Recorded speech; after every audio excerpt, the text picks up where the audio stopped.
বিশ্বের নানা প্রান্তের খেলাধুলার খবর জানিয়ে দেব আমি সাব্বির মিথুন। দেখে নেব খেলার সময় শিরোনাম।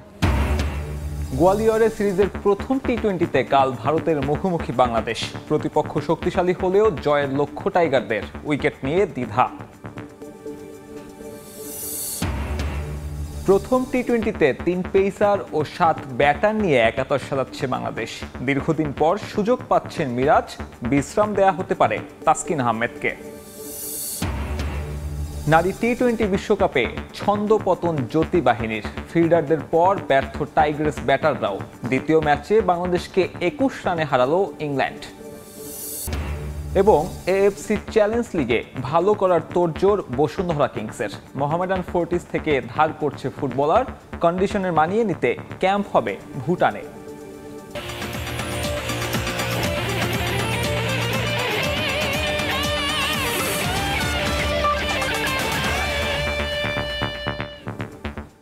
শুরুতেই বাংলাদেশ ভারত টি-20 সিরিজের খবর। 3 ম্যাচ সিরিজের প্রথম টি-20তে মুখোমুখি দুই দল। প্রতিপক্ষ ভারত হলেও সিরিজ জয়ের চোখ টাইগারদের। উইকেট কিংবা কন্ডিশন নিয়ে না ভেবে নিজেদের খেলায় মনোযোগ দিতে চান middle order batter Towhid Hridoy. ভবিষ্যতের ভাবনায় দায়িত্ব নিতে চান নিজের চওড়া কাঁধে। অন্যদিকে বিরাট রোহিত পরবর্তী ক্রিকেটে 2026 বিশ্বকাপকে সামনে রেখে দল গঠনের কাজ শুরু করতে চায় টিম ইন্ডিয়া। শ্রীমান্ত মাধবরা সিন্ধিয়া ক্রিকেট স্টেডিয়ামে ম্যাচ শুরু সন্ধ্যা 7:30টায়। গোয়ালিয়র থেকে মাহবুব রিমনের ম্যাচ প্রিভিউ। শ্রীমান্ত মাধবরাও সিন্ধিয়ায় ম্যাচটির আগের দিনে ঐচ্ছিক অনুশীলন, বিশ্রামে গোটা পেস ইউনিট। মধ্য দুপুরের তীব্র রোদে হাঁসফাঁস, তবুও পাশাপাশি নেটে ইমন তানজিদের ব্যাটিং শৈলী। ওপেনিং স্লটে এ দুজনার মধ্যে খেলবেন একজন। পাশের উইকেটে শান্তর অপেক্ষা। তাওহিদ হৃদয় তখন বিসিবি ফিজিও বাইজুদুল ইসলামের থ্রোয়ের বিপরীতে নক করছেন। এগিয়ে গেলেন কাপ্তান। দুজনার কথোপকথন চলল দীর্ঘ সময়। বিশ্বকাপের পর মাস 3 বিরতি, তবে এ সময় বদলে গেছে প্রেক্ষাপট। সাকিবের বিদায়, রিয়াদও অপেক্ষায়। তাই তো দায়িত্ব বর্তেছে তারুণ্যে। হৃদয়ও দিতে চান আস্থার প্রতিদান। সাকিব ভাই নাই, অবশ্যই সাকিব ভাইকে আমরা মিস করব, কিন্তু আমাদের এখান থেকে একদিন না একদিন তো সবাইকে যেতেই হবে। তো আশা করি যে আমরা এখান থেকে খুব ভালোভাবে ওভারকাম করব। সবাই এখানে ভালো করতে এসেছে এবং ভালো করতে চাই। আমাদেরও টার্গেট থাকবে যে যতটুকু পারবো আমাদের দিকটাতে বেস্ট ট্রাইটা করার জন্য। যে পোটেনশিয়াল আছে এই অনুযায়ী খেলতে পারি তাহলে যে কোনো জায়গায় আমরা অ্যাচিভমেন্ট আমাদের কঠিন কিছু হবে না। নতুন মাঠ, প্রায় 1030 দর্শকের চিৎকার। এতদিন ব্যাটিং সহায়ক উইকেটের কথা শোনা গেলেও তাওহিদ বলছেন পিচ হতে পারে স্লো অ্যান্ড লো। সঙ্গে নতুন ব্র্যান্ডের ক্রিকেটে দেখালেন সিরিজ জয়ের স্বপ্ন। প্র্যাকটিসের উইকেট থেকে যতটুকু বুঝেছি এখানে উইকেটটা স্লো আছে, লো আছে। এরকম উইকেটে হাই স্কোরিং রান খুব কমই হয়। প্রত্যেকটা প্লেয়ারের দেখবেন যে টিমে, ন্যাশনাল টিমে এসে সে তার পছন্দের জায়গা মতো পায় না, খেলতে পারে না। এই জায়গাটা ক্রিয়েট করতে হয়। এই জায়গাটা ডিজার্ভ করলে আস্তে আস্তে আমার মনে হয় যে এই জায়গাটা যখন ডিজার্ভ করবো তখন অটোমেটিক্যালি চলে আসবে। তো আমি যদি এরকম টাইম ক্রিয়েট করতে পারি তাহলে আমার জন্য এটা হবে ইনশাল্লাহ। অন্যদিকে ভারত অনুশীলন করেছে রাতের কৃত্রিম আলোয়। বিরাট, রোহিত, জাদেজা পরবর্তী টিম গোছানোর চ্যালেঞ্জ আছে তাদেরও। তবে মাঠে যতই দুর্দান্ত দল হোক টিম ইন্ডিয়া পেশাদারিত্বে যেন কেমন খাপছাড়া। এদিন ম্যাচ পূর্ব সংবাদ সম্মেলন কক্ষে কোনো কারণ ছাড়াই গণমাধ্যম কর্মীদের বসিয়ে রেখেছেন ঘন্টার পর ঘন্টা। এ পর্যন্ত দুদলের টি-20তে 14 সাক্ষাতে বাংলাদেশ একবারই জয় পেয়েছে 2019 সালে দিল্লিতে। গোয়ালিয়রে যে 3টা সেশন অনুশীলনের সুযোগ পেয়েছে বাংলাদেশ, তার 2টাই মধ্য দুপুরের তীব্র তাপপ্রবাহে। তবুও হিসেব বলছে এর আগে ভারতের মাটিতে কোনো সিরিজ শুরু করার আগে কখনোই এতটা আত্মবিশ্বাসী দেখা যায়নি টাইগারদের। তাই তো কথার লড়াই ছাপিয়ে এবার দেখার অপেক্ষা মাঠে কতটুকু ইতিবাচক ক্রিকেট খেলতে পারে শান্ত বাহিনী। মাহবুব রিমন, সময় সংবাদ, গোয়ালিয়র, মধ্যপ্রদেশ, ভারত। ভারতের বিপক্ষে টি-20 সিরিজে টাইগার একাদশে ফিরতে পারেন মেহেদী হাসান মিরাজ। 3 পেসারের সঙ্গে বাংলাদেশের একাদশ সাজাতে পারে 7 জেনুইন ব্যাটার নিয়ে। সেক্ষেত্রে টিম ইন্ডিয়ার 8 ডানহাতি ব্যাটার থাকলেও অপেক্ষা বাড়তে পারে রাকিবুল হাসানের। ওপেনিংয়ে লিটনের সঙ্গী হতে পারেন তানজিদ তামিম, বাদ পড়তে পারেন তাসকিন আহমেদ। প্রথম টি-20তে কেমন হতে যাচ্ছে টাইগারদের সম্ভাব্য একাদশ, গোয়ালিয়র থেকে তাই জানাচ্ছেন মাহবুব রিমন। সংখ্যার হিসেবে 104 দিন, যে সময় বদলে গেছে প্রেক্ষাপট, পাল্টে গেছে পরিস্থিতি। সাকিববিহীন টাইগারদের টি-20তে নতুন যাত্রা শুরু। প্রশ্ন তবে সেখানে কেমন হবে বাংলাদেশের একাদশ। শ্রীমান্ত মাধবরাও সিনথিয়ার ঘরোয়া লিগের ইতিহাস বলে এই উইকেটে বয় রানের ফোয়ারা। তবে ম্যাচটির আগের দিন তাওহিদ হৃদয় সংবাদ সম্মেলনে জানিয়েছেন উইকেট দেখে মনে হয়েছে স্লো অ্যান্ড লো, তাই তো তার প্রভাব পড়তে পারে একাদশেও। ওপেনিং স্লটে পারভেজ হোসেন ইমন নাকি তানজিদ তামিম, এই মুহূর্তে এটাই এখন বড় আলোচ্য। তবে গেল 3 দিনের অনুশীলন দেখে এটা বোঝা গেছে ওপেনিংয়ে হয়তো শেষ পর্যন্ত লিটনের সঙ্গী হতে পারেন তামিমে। নিজের ফর্মে আছে কার্তিক, তবুও শান্ত অটো চয়েস। 4 নম্বরে তাওহিদ হৃদয় মিডল অর্ডারের ভরসার বড় নাম, বড় স্কোরের দায়িত্বটাও নিতে হবে তাকে। এ দফায় হয়তো টিকে যাবেন নানা আলোচনা সমালোচনায় থাকা মাহমুদুল্লাহ রিয়াদও। ব্যাটিং গভীরতা বাড়াতে খেলানো হতে পারে জাকের আলী অনিককে। তবে সবশেষ বিশ্বকাপে তারও মন অদ্ভুতরে ব্যাটিং অ্যাপ্রোচের পর তাকে নিয়ে দৌড় টানায় টিম ম্যানেজমেন্ট। সাথে মেহেদি আর মাহিদি, দুজনের মধ্যে এগিয়ে মিরাজ। 8 রিশাদ হতে পারেন এ ম্যাচে ক্যাপ্টেনের তুরুপের তাস। ভারতীয় ব্যাটসম্যানদের মধ্যে 8 জন ডানহাতি, সে বিবেচনায় রাকিবুলের কথা শোনা গেলেও গোয়ালিয়রে হয়তো শেষ পর্যন্ত দেখা নাও যেতে পারে এই লেফট আর্ম অর্থোডক্স স্পিনারকে। কারণটা 3 পেসারকে জায়গা করে দেয়া। টাইগারদের পেস বিপ্লবে অন্তত সংক্ষিপ্ত সংস্করণে তানজিম সাকিবের জায়গা নিশ্চিত। অভিজ্ঞতা আর উইকেটের বিবেচনায় খেলবেন মুস্তাফিজও, শরীফুল নাকি তাসকিন, এ নিয়ে কিছুটা দ্বিধায় টিম ম্যানেজমেন্ট। তবে শেষ পর্যন্ত একাদশ যাই হোক না কেন, তাদের জয় করতে হবে প্রায় 30,000 দর্শকের চাপ। সঙ্গে 2026 বিশ্বকাপের জন্য প্রমাণ করতে হবে নিজেদের। কারণ অধিনায়ক তো আগেই সাফ জানিয়েছেন, খারাপ করলেই তৈরি আছে পাইপলাইনের ক্রিকেটার। মাহবুব রিমন, সময় সংবাদ, গোয়ালিয়র, মধ্যপ্রদেশ, ভারত। টেস্ট সিরিজ একতরফা হলেও টি-20তে ভারতকে কঠিন চ্যালেঞ্জ জানাবে বাংলাদেশ, মনে করেন দেশটির ক্রিকেট বিশ্লেষক ও গণমাধ্যম কর্মীরা। তাদের মতে টাইগারদের এগিয়ে রাখবে শক্তিশালী পেস ইউনিট ও মোস্তাফিজের অভিজ্ঞতা। যদিও ভারতের শক্তিশালী ব্যাটিং লাইন আপের বিরুদ্ধে মূল চ্যালেঞ্জটা হবে টাইগার স্পিনারদের। গোয়ালিয়র থেকে মাহবুব রিমনের আরও একটি রিপোর্ট। টেস্ট সিরিজে অসহায় আত্মসমর্পণ, পাকিস্তানের বিপক্ষে ইতিহাস করা দলটাই যেন ভারতের মাটিতে ম্লান। চেন্নাই কিংবা কানপুর কোথাও ম্যাচকে 5 দিনেই নিয়ে যেতে পারেনি টাইগাররা। তবে ভিন্ন ফরম্যাট টি-20 বলেই যত আশা, কারণ ভারত আর বাংলাদেশ দুদলই যাচ্ছে পরিবর্তিত পরিস্থিতিতে। তাই তো যেখানে অপেক্ষা করছে জমজমাট এক লড়াই, অন্তত এমনটাই মনে করেন ভারতীয় ক্রিকেট বিশ্লেষক ও ক্রীড়া সাংবাদিকরা। It's a pretty new team. It's a relatively inexperienced side. We can expect a much better competition from Bangladesh. Bangladesh are anyhow better white ball side. They have done well in Pakistan in the red ball, but they couldn't able to carry that here in India. T20 format, they say, is a format of upsets, so we can definitely expect Bangladesh to compete against India. They have done it in the past, they can do it again. You cannot compare it with the test series. It's a fresh looking team for Bangladesh, it's a fresh looking team for India. তবে পরিসংখ্যান বলছে অন্তত pace ইউনিটে ভারতের আর্শদীপ পান্ডিয়া, হর্ষিত রানার চাইতে এগিয়ে শরীফুল, তাসকিন, তানজিম সাকিবরা। সঙ্গে আছে মোস্তাফিজের অভিজ্ঞতা। তবে স্পিনের টাইগার বোলারদের জন্য থাকবে কঠিন পরীক্ষা। They have the good pace attack, and Mustafizur Rahman his off cutters especially are very dangerous, and he has experience of playing in IPL and in Indian soil, in Indian pitches. He can be a dangerous asset, and also Shariful Islam is there, so they have a good pace combination, Bangladesh team, and I hope that they will put a good fight. তবে রাতের খেলা বলেই toss ম্যাচের গুরুত্বপূর্ণ ভূমিকা রাখতে পারে বলেই মনে করেন তারা। মনে করিয়ে দিলেন এই সিরিজে ভালো করতে পারলে টাইগার ক্রিকেটারদের দ্বার খুলে যাবে আসন্ন IPL-এ। মাহবুব রিমন, সময় সংবাদ, গোয়ালিয়র, ভারত। শৈশব থেকে মায়ের সমর্থন না পেলে ক্রিকেটটাই খেলা হতো না জাতীয় দলে অভিষেকের অপেক্ষায় থাকা রাকিবুল হাসানের। ক্রিকেট গুরু ওয়াহিদুল গনির অবদানটাও ভুলবেন না কখনো। তাদের কষ্টটা আনন্দের রূপ দিতে দীর্ঘদিন জাতীয় দলে খেলতে চান রাকিবুল, হতে চান সেরাদের একজন। আর ভারত সিরিজে একাদশের সুযোগ মিললে সর্বোচ্চটা দেওয়ার প্রত্যাশা। বিস্তারিত দেখুন তামিম হোসেনের প্রতিবেদনে। বয়সভিত্তিক হলেও বাংলাদেশ একমাত্র বিশ্বকাপের স্বাদ পেয়েছিল 2020 সালে অনূর্ধ্ব 19 দলের হাত ধরে। সেই দলের অনেকেই এখন জাতীয় দলের গুরুত্বপূর্ণ সদস্য।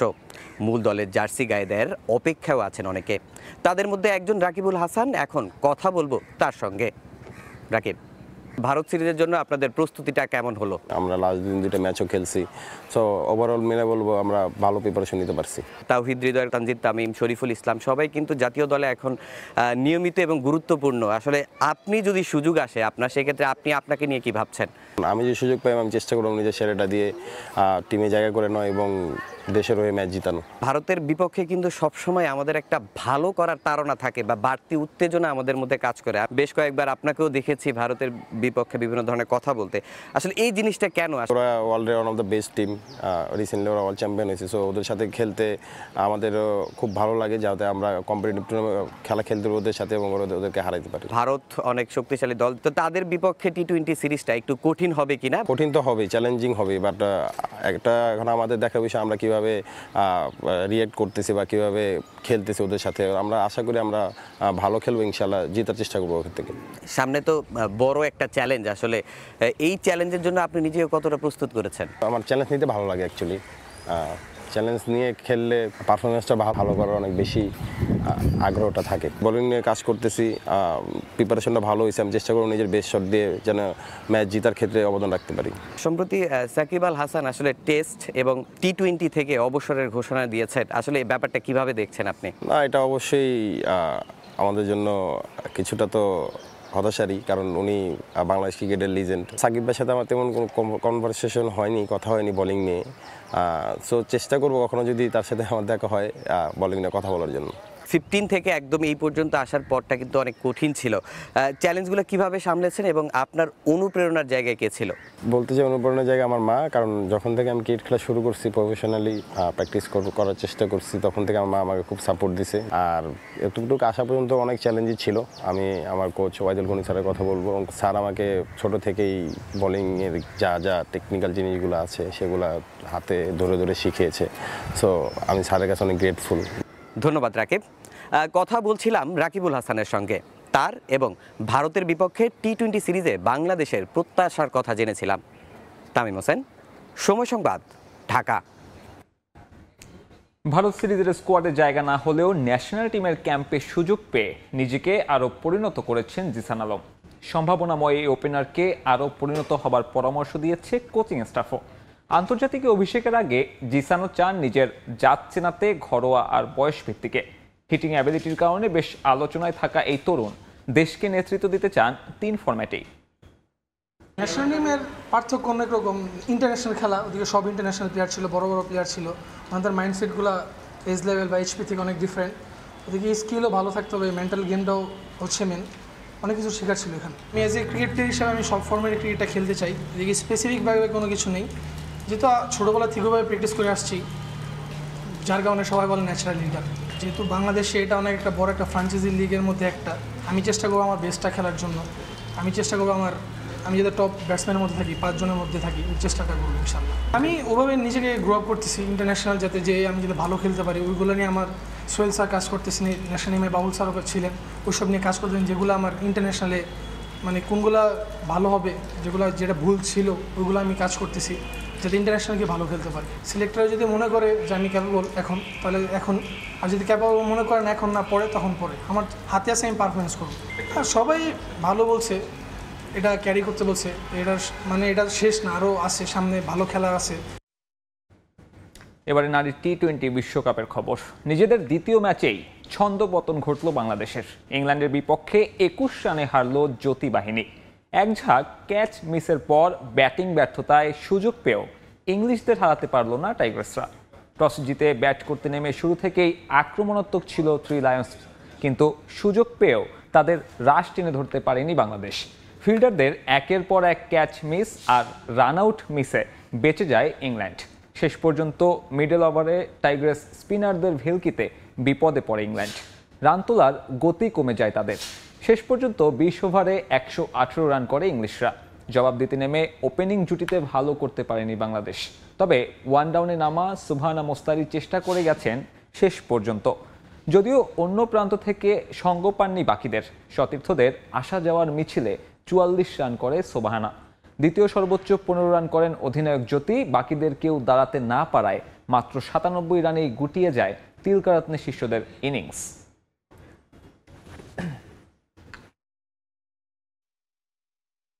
এবারে ফুটবল। এএফসি চ্যালেঞ্জ লিগের জন্য ধারে মোহামেডান থেকে সোলেমান দিয়াবাতেকে দলে নিচ্ছে বসুন্ধরা কিংস। শুধু দিয়াবাতে নয়, এই টুর্নামেন্টে কিংসের হয়ে খেলবেন আইভরি কোস্টের চার্লস দিদিয়ের ও ফর্টিসের জসুর জোমায়েভ। ধোঁয়াশা আছে রফসান রাবেনিয়র ক্লাবে যোগদান নিয়ে, তবে তা দ্রুতই কেটে যাবে বলে জানান বসুন্ধরা কিংসের সভাপতি ইমরুল হাসান। কন্ডিশনের সঙ্গে মানিয়ে নিতে টুর্নামেন্ট শুরুর বেশ কদিন আগেই ভুটান যাবে বসুন্ধরা কিংস। দেশের ফুটবলের অন্যতম পরাশক্তি বসুন্ধরা কিংস রেকর্ড গড়ে টানা 5 বার জিতেছে বাংলাদেশ প্রিমিয়ার লিগের শিরোপা। ঘরোয়া ফুটবলে দাপট দেখালেও এশিয়ার মঞ্চে বরাবরই হতাশ হতে হয়েছে কিংসকে, যেখানে গ্রুপ পর্ব পেরোনোই যেন বড় চ্যালেঞ্জ। তবে এবার সেই ব্যর্থতার বৃত্ত থেকে বের হতে চায় দেশের লিগ চ্যাম্পিয়নরা। এএফসি চ্যালেঞ্জ লিগের জন্য এরই মধ্যে নতুন কোচের অধীনে প্রস্তুতি শুরু করেছে ক্লাবটি।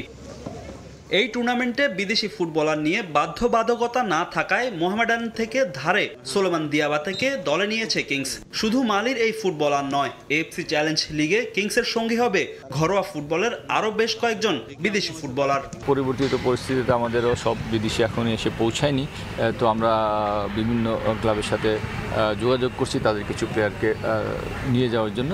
তার মধ্যে মোহামেডানের সোলেমান দিয়াবাতে আছেন। গতবার আমাদের টিমে খেলে যা চার্লস দিদিয়ের, সেও থাকছে আমাদের স্কোয়াডে। যেহেতু ভুটানের আবহাওয়াটা কিছুটা ভিন্ন আমাদের থেকে এবং টার্ফে খেলতে হবে, সেই জন্য আমাদের আসলে 4-5 দিন আগে যাওয়া। বিদেশিদের মধ্যে কিংসে যোগ দিয়েছেন ফ্রান্সের জায়েদ খাজা, ব্রাজিলের জনাথন ফার্নান্দেজ ও নাইজেরিয়ান ইসা ইজে। তবে এখনো যোগ দেননি মিগুয়েল পেরেইরা। এদিকে ধোঁয়াশা আছে রবসন রবিনহোকে নিয়ে। গুঞ্জন আছে ভারতের একটি ক্লাবের সঙ্গে চুক্তি করেছেন এই ব্রাজিলিয়ান। 3 ব্রাজিলিয়ানের মধ্যে ফার্নান্দেজ এসে, মিগুয়েল হয়তো চলে আসবে 2-3 দিনের মধ্যে। রবসনেরটা কিছু দেরি হচ্ছে, তবে আশা করছি যে আমরা হয়তো বা 2 দিনের মধ্যে তার ব্যাপারে একটা পজিটিভ কিছু শোনাতে পারবো। আগামী 26 অক্টোবর থেকে শুরু হচ্ছে চ্যালেঞ্জ লিগ। এই গ্রুপে কিংসের প্রতিপক্ষ ভারতের ইস্ট বেঙ্গল, লেবাননের নেজমো স্পোর্টিং ক্লাব এবং ভুটানের পারো এফসি। ফাহিম ইসলাম, সময় সংবাদ, ঢাকা। বাজে সময় পিছু ছাড়ছে না ম্যানচেস্টার ইউনাইটেডের। ইউরোপিয়ান কম্পিটিশন কিংবা লিগ সব জায়গাতে ঢুকছে রেড ডেভিলস। এমন পরিস্থিতিতেই ভিলা পার্কে তারা মুখোমুখি হবে অ্যাস্টন ভিলার। ম্যাচ শুরু রোববার বাংলাদেশ সময় সন্ধ্যা 7টায়। একই সময় নটিংহ্যাম ফরেস্টের মুখোমুখি হবে দুর্দান্ত ছন্দে থাকা চেলসি। সময় ভালো যাচ্ছে না ম্যানচেস্টার ইউনাইটেডের। গেল কম মৌসুমেও ভালো যায়নি, তারপরও ক্লাব নিয়ে আগ্রহের কমতি নেই ভক্তদের। সেটা হয়তো বিশাল ফ্যান বেজ আর গৌরবোজ্জ্বল অতীতের জন্যই। কিন্তু এভাবে আর কতদিন? ইতিহাস বিক্রি করে চলতে চলতে ওদের বর্তমান আর ভবিষ্যৎ সবই ধূসর হওয়ার পথে। খুব সহসাই যে ম্যানচেস্টার ইউনাইটেডের পরিস্থিতি স্বচ্ছ হয়ে উঠবে তা বলার উপায় নেই, কারণ প্রতিপক্ষরা এখন ঢের এগিয়ে। এক সময়ে পুচকে দলগুলো এখন চোখ রাঙায়, রাজত্বের জানান দেওয়ার চেষ্টা করে। এর মাঝেই অস্তিত্বের জানান দিতে হয়। সে লক্ষ্যে এবার ভিলা পার্কে যাচ্ছে রেড ডেভিলস। ওরা জানে সেখানে অপেক্ষা করছে কঠিন চ্যালেঞ্জ। গেল ম্যাচে লাল কার্ডের তিক্ততা পেয়েছেন ব্রুনো ফার্নান্দেজ। সেটা চ্যাম্পিয়ন্স লিগ ম্যাচ বলেই আপাতত রক্ষা। অ্যাস্টন ভিলার বিপক্ষে তাই পড়তে হচ্ছে না নিষেধাজ্ঞার কবলে। টেন হ্যাগ তাকে রেখেই সাজাচ্ছেন শুরুর একাদশ। থাকছেন গার্নাচো, রাশফোর্ড, এরিকসন, ডি লিডদের মতো বড় নামগুলোর সবাই এখন ভাগ্যের শিকে ছুঁড়লেই হয়। তবে কাজটা বেশ কঠিন। অ্যাস্টন ভিলার মনোবল এখন হিমালয় তুল্য। গেল ম্যাচে বায়ার্ন মিউনিখের বিপক্ষে জয়ে বদলে গেছে গোটা দল। ভিলা পার্কে একটা ইতিহাসের জন্মই দিয়েছেন এমি মার্তিনেজরা। সুতরাং ম্যানচেস্টার ইউনাইটেড দলে যত বড় তারকা নিয়ে আসুক না কেন, ভিলার মাঠে স্বাগতিকরাই সিংহ। উনাই এমিরির স্কোয়াডে আছে ছোটখাটো ইনজুরি, তবে নতুন করে না খেলার তালিকায় ওঠেনি কারো নাম। অলি ওয়াটকিন্স, রজার, বার্কলি কিংবা মার্তিনেজের মতো বড় নামগুলো ফুল ফিট। এক ম্যাচ পর লিগে জয়ে ফেরার সুযোগ কোনোভাবেই নষ্ট করতে চায় না অ্যাস্টন ভিলা। ইংলিশ প্রিমিয়ার লিগে এবারের মৌসুমে চেলসি উঠছে এটা বলা হয়তো বাড়াবাড়ি হবে, তবে গেল কম মৌসুমের তুলনায় ওদের সময় যে ভালো কাটছে তা বলাই যায়। লিগে এখন পর্যন্ত ওদের হারের তিক্ততা দিতে পারেনি কোনো দল, কেবল এক ম্যাচ ড্র করে পয়েন্ট হারিয়েছে। টপার লিভারপুলের সঙ্গে এখনই টেক্কা দেওয়া সম্ভব না হলেও উপরের দলগুলোকে চাপে রাখতে নটিংহ্যাম ফরেস্টের বিপক্ষে পুরো 3 পয়েন্ট তুলে নেওয়ার লক্ষ্যে ব্লুজ। তবে এই ম্যাচে দলের কয়েকজন গুরুত্বপূর্ণ ফুটবলার পাচ্ছে না চেলসি, যদিও সেটা নিয়ে খুব একটা ভাবছে না ম্যানেজমেন্ট, কারণ দুর্দান্ত ফর্মে আছেন কোল পালমার, জ্যাডন স্যানচো, মাদুয়েকে। যদিও নটিংহ্যাম ফরেস্ট একেবারে ছেড়ে দেবে তাও না, লিগে এখন পর্যন্ত ওদের পারফরমেন্স সমীহ যোগাবে যে কারো। SM ইকবাল, সময় সংবাদ। আবারও বাঘ বিতণ্ডায় জড়িয়ে তুমুল সমালোচিত ভারতীয় অধিনায়ক হারমনপ্রীত কৌর। নিউজিল্যান্ডের বিপক্ষে নারী টি-20 বিশ্বকাপের প্রথম ম্যাচে নিজেদের পক্ষে সিদ্ধান্ত না আসায় আম্পায়ারের সঙ্গে বাঘ বিতণ্ডায় জড়ান তিনি। শুধু হারমানই নন, দলের কোচও এই তর্কে জড়ান। আম্পায়ারদের সিদ্ধান্তে অসন্তোষ জানিয়ে তাই আবারও বিতর্কের জন্ম দিলেন এই ক্রিকেটার। মাঠে নামলেই বাগবিতণ্ডায় জড়ানো যেন অভ্যাসে পরিণত হয়েছে ভারতের নারী ক্রিকেট দলের অধিনায়ক হারমনপ্রীত কৌরের। কখনো ক্রিকেটারদের সঙ্গে, কখনো আবার আম্পায়ারদের সঙ্গে যুক্তি তর্কে জড়িয়ে পড়েন তিনি। মাঠে ঔদ্ধত্যপূর্ণ আচরণের নজির আছে বেশ কয়েকটি। বাংলাদেশ সফরে সিরিজের তৃতীয় ওয়ানডেতে আম্পায়ারের আউটের সিদ্ধান্ত মেনে নিতে না পেরে মাঠে স্টাম্প ভাঙার সেই দৃশ্য এখনো ভোলেননি ক্রিকেট প্রেমীরা। এবার নতুন এক বিতর্কে জড়ালেন বিশ্বকাপে নিউজিল্যান্ডের বিপক্ষে ম্যাচে।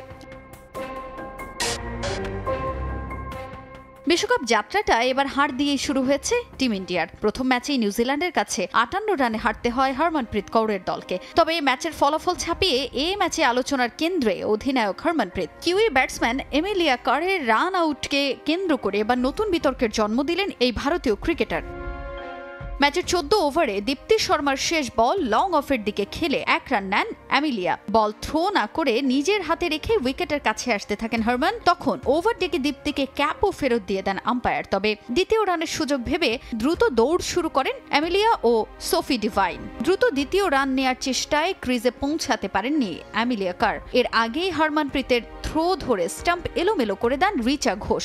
আউট ধরে নিয়ে ড্রেসিং রুমের পথ ধরেন এমিলিয়া। সীমানার কাছে তাকে থামিয়ে দেন চতুর্থ আম্পায়ার। জানান আউট হননি এমিলিয়া, আগেই ডেড হয়ে গেছে বল, সেখানেই বাধে বিপত্তি। সে ঘটনার জেরে রেগে আগুন হারমনপ্রীত কৌর। এমিলিয়াকে আউট না দেওয়ার সিদ্ধান্ত মেনে নিতে না পেরে আম্পায়ারদের কাছে যান তিনি। মাঠে থাকা 2 আম্পায়ারের সঙ্গে জড়িয়ে পড়েন তর্কে। শুধু তাই নয়, চতুর্থ আম্পায়ারের সঙ্গেও বাগবিতণ্ডায় জড়ান ইন্ডিয়ান ক্যাপ্টেন। উত্তেজিত হয়ে কথা বলেন তাদের সঙ্গে। এ ঘটনা শুধু হারমান পর্যন্ত সীমাবদ্ধ থাকেনি। ভারতের কোচ অমল মজুমদারও চতুর্থ আম্পায়ারের সঙ্গে যুক্তি তর্কে জড়িয়ে পড়েন। এই ঘটনার জেরে 7 মিনিটের বেশি সময় বন্ধ ছিল খেলা। তবে শেষ পর্যন্ত এমিলিয়াকে আউট দেননি আম্পায়ার, কারণ আম্পায়ার ওভার ডাকার সঙ্গে সঙ্গে ডেলিভারিটি ডেড হয়ে যায়। এমসিসির প্লেইং কন্ডিশনের 20.1 অনুচ্ছেদে এই নিয়মের কথা উল্লেখ আছে। মূলত নিজেদের পক্ষে সিদ্ধান্ত না আসায় হারমনপ্রীত এমন যুক্তিতর্কে জড়িয়ে পড়েন মাঠের ভেতর। তাজিন খন্দকার, সময় সংবাদ। একের পর এক সমস্যার বেড়াজালে পাকিস্তান ক্রিকেট বোর্ড। বিশ্বের 4র্থ ধনী বোর্ড হলেও 4 মাস ধরে বাবর রিজওয়ানদের বেতন দিতে পারছে না পিসিবি। নারী ক্রিকেটাররাও আছেন বেতন না পাওয়ার এই তালিকায়। পিসিবি বলছে নানা সমস্যা থাকায় বেতন পরিশোধ সম্ভব হচ্ছে না, তবে দ্রুতই নাকি সবকিছু স্বাভাবিক হবে। বোর্ডে অস্থিরতা, ক্রিকেটারদের মধ্যে ঝামেলা, দীর্ঘদিন জাতীয় দলের নেই কোনো বড় সফলতা। পাকিস্তানের ক্রিকেট যেন দিনে দিনে ভঙ্গুর হয়ে পড়ছে। এরই মাঝে আরও একটা নতুন সমস্যায় পাকিস্তান ক্রিকেট। পুরুষদের পাশাপাশি নারী দলও ভুগছে একই সমস্যায়। দীর্ঘ 4 মাস ধরে বোর্ড থেকে কোনো বেতন পাচ্ছেন না নারী ক্রিকেটাররা। বেতন বকেয়া রেখেই তারা অংশ নিয়েছেন সংযুক্ত আরব আমিরাতে চলা টি-20 বিশ্বকাপে। যদিও সেখানে উড়ন্ত সূচনা করেছে পাকিস্তান নারী ক্রিকেট দল, তবে বেতন সংক্রান্ত জটিলতা তাদের সহসাই কাটছে না, যার পেছনের কারণ পিসিবির কেন্দ্রীয় চুক্তির জটিলতা। 2023 সালে আগস্টে পিসিবির সঙ্গে 23 মাসের চুক্তি করে 20 জন নারী ক্রিকেটার, যার মেয়াদ 2025 সালের 30 জুন পর্যন্ত। তবে চুক্তির 1 বছরের মাথায় ক্রিকেটারদের পারফরমেন্স মূল্যায়ন করে সেটা নবায়নের সুযোগ রয়েছে। কিন্তু বছর গড়ালেও এই পর্যালোচনা প্রক্রিয়া শেষ করতে পারেনি বোর্ড, যার ফলে নতুন কিংবা পুরনো কোনো ক্যাটাগরিতেই সম্ভব হচ্ছে না বেতন পরিশোধ করা। নারীদের কেন্দ্রীয় চুক্তি নিয়ে কাজ চলছে। দ্রুতই তালিকা চূড়ান্ত করে 2024 সালের 1 জুলাই থেকে নতুন বেতন কাঠামোয় যারা অন্তর্ভুক্ত হবে তা পরিশোধ করা হবে। এছাড়াও বোর্ডে আমাদের আরও কিছু কাজ নতুন করে করতে হচ্ছে, যার জন্য আরও কিছুটা সময় লাগবে আমাদের। আইসিসির পূর্ণ সদস্য দেশগুলোর মধ্যে সবচেয়ে কম বেতন পান পাকিস্তানের নারী ক্রিকেটাররা, অথচ বিশ্বের চতুর্থ ধনী ক্রিকেট বোর্ড পাকিস্তান। নারী ক্রিকেটারদের মতো পুরুষ ক্রিকেটাররাও বেতন পাচ্ছেন না 4 মাস ধরে। তবে নারীদের বেতন না দেওয়ার কারণ জানা গেলেও বাবর রিজওয়ানদের বেতন প্রসঙ্গে কোনো কথা বলেনি পিসিবি। দেশটির গণমাধ্যমের খবর, বোর্ড কর্তাদের একের পর এক পরিবর্তন হওয়ার কারণে অস্থিরতা সৃষ্টি হয়েছে পিসিবিতে। তামিম হোসেন, সময় সংবাদ। পিঠে চোট পেয়ে বাংলাদেশের বিপক্ষে টেস্ট সিরিজ থেকে ছিটকে গেছেন দক্ষিণ আফ্রিকান পেসার নান্দ্রে বার্গার। এক বিবৃতিতে বার্গারের ইনজুরির বিষয়টি নিশ্চিত করেছে ক্রিকেট দক্ষিণ আফ্রিকা। আয়ারল্যান্ডের বিপক্ষে চলতি ওয়ানডে সিরিজের অনুশীলন চলাকালে মেরুদণ্ডে অস্বস্তি অনুভব করেন তিনি। এরপর স্ক্যান করানো হয় তার। আপাতত দেশে ফিরে পুনর্বাসন প্রক্রিয়া শুরু করবেন তিনি। আয়ারল্যান্ড সিরিজের বাকি 2 ম্যাচে তার বদলি এখন পর্যন্ত ঘোষণা করেনি দক্ষিণ আফ্রিকা। এরপর বাভুবার নেতৃত্বে বাংলাদেশে খেলতে আসবে দলটি। সেখানেও বার্গারের বদলি হিসেবে দেখা যেতে পারে অন্য কোনো পেসারকে।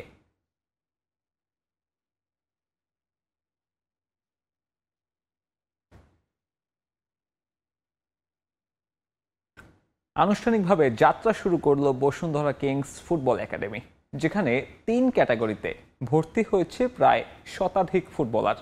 অনাবাসিকভাবে শুরু হলেও তা দ্রুতই আবাসিক একাডেমিতে পরিণত হবে বলে জানিয়েছে কিংস কর্তৃপক্ষ। এদিকে একাডেমির জন্য দেশ জুড়ে ট্যালেন্ট হান্ট করবে বসুন্ধরা কিংস। ক্লাবটির এমন কার্যক্রমকে স্বাগত জানিয়েছে অভিভাবকরা।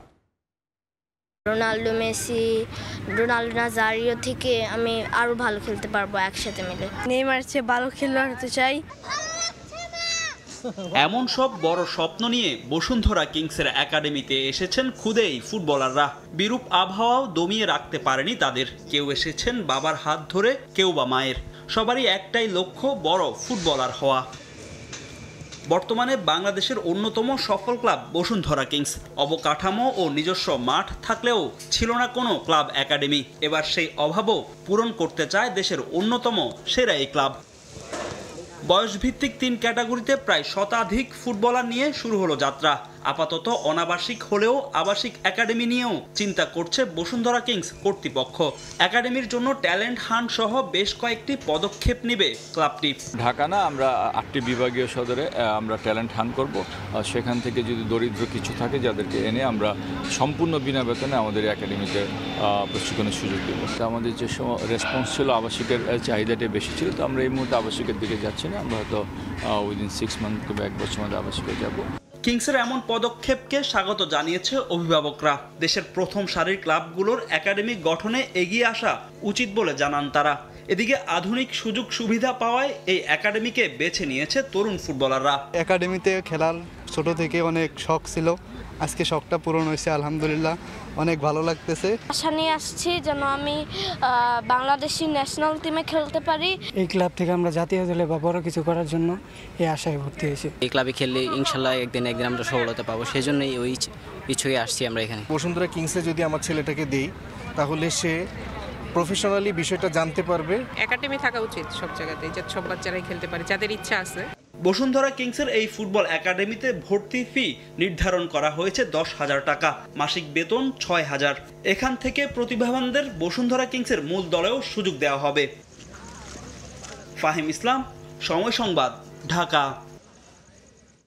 অনুষ্ঠিত হয়ে গেল ইস্পাহানি 4র্থ বাংলাদেশ ওপেন স্কোয়াশ 2024-এর পুরস্কার বিতরণ অনুষ্ঠান। আয়োজন করা হয় রাজধানীর আর্মি স্কোয়াশ ও টেনিস কমপ্লেক্সে। বাংলাদেশ স্কোয়াশ র্যাকেটস ফেডারেশন আয়োজিত এই টুর্নামেন্টে অংশ নেন দেশ বিদেশের নারী ও পুরুষ খেলোয়াড়রা। ইস্পাহানি সৌজন্যে 2021 সাল থেকে এই টুর্নামেন্ট নিয়মিত আয়োজিত হয়ে আসছে। পৃষ্ঠপোষকরা জানান, স্কোয়াশ খেলার জনপ্রিয়তা বাড়ানোর জন্য ইস্পাহানি সবসময় সচেষ্ট। আগের বছরগুলোতেও বাংলাদেশ স্কোয়াশ র্যাকেটস ফেডারেশন আয়োজিত অন্যান্য টুর্নামেন্টের পৃষ্ঠপোষকতা করেছে ইস্পাহানি গ্রুপ।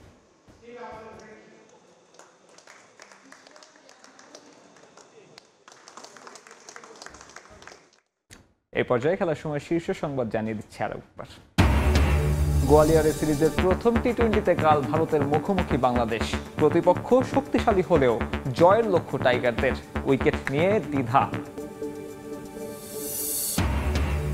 নারী টি-20 বিশ্বকাপে ছন্দপতন জ্যোতি বাহিনীর। ফিল্ডারদের পর ব্যর্থ টাইগ্রেস ব্যাটাররাও। দ্বিতীয় ম্যাচে বাংলাদেশকে 21 রানে হারিয়েছে ইংল্যান্ড।